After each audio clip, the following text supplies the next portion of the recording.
1, +2 students are here, 11th, 12th.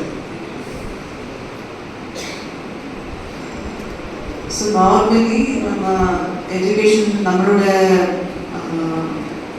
பள்ளி கல்வி system பார்த்தீங்கன்னா 10th வரைக்கும் நம்ம எல்லாருமே காமனான விஷயங்கள் படிப்போம் இல்லையா, ஒரே டெக்ஸ்ட் புக் தான் படிப்பீங்க.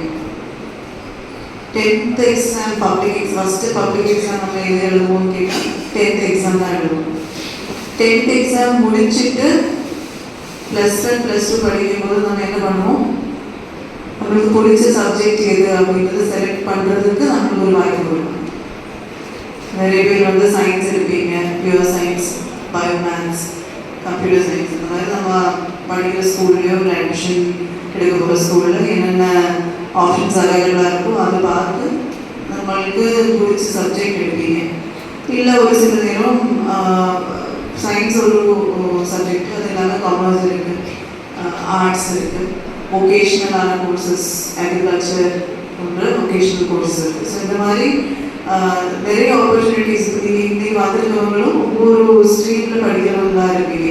நீங்கள் ட்ரை பண்ணணும்னு நீங்கள் சொல்லுங்கள். அவங்களுக்கு கேட்கும்போது அவங்களுக்கு கிடைச்சிருக்கிற ஆப்ஷன்ஸ் ரொம்ப கம்மியாக இருந்துச்சு.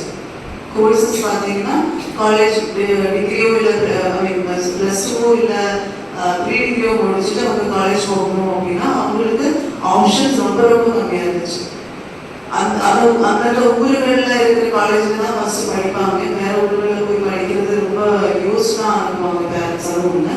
நிறைய டைம் நமக்கு தெரியாது எங்கே அப்ளை பண்ணணும், எந்த போர்ட்டல். இப்போ எல்லாமே ஆன்லைன் ஆகிடுச்சு. எந்த கோர்ஸுக்குமே நீங்கள் பை போஸ்ட் எல்லாம் அப்ளிகேஷன் போட்டு அனுப்ப வேண்டிய அவசியம் கிடையாது, எல்லாம் ஆன்லைன் ஆகிடுச்சு. ஆனால் எந்த இணையதளத்தில் போய் அப்ளை பண்ணணும், அந்த பர்டிகுலர் கோர்ஸ்க்கு என்ன என்ட்ரன்ஸ் எக்ஸாம் எழுதணும் இப்படின்ற அவேர்னஸ் உங்களுக்கு வரணும். அப்படின்றதுக்காக தான் இந்த மாதிரி ப்ரோக்ராம்ஸ், இந்த மாதிரி ஸ்கீம்ஸ் நம்ம கண்டக்ட் பண்ணுறோம். சுரேஷ்குமார் அவர்களை வரவேற்பை நல்க நானோடு அழைக்கிறோம்.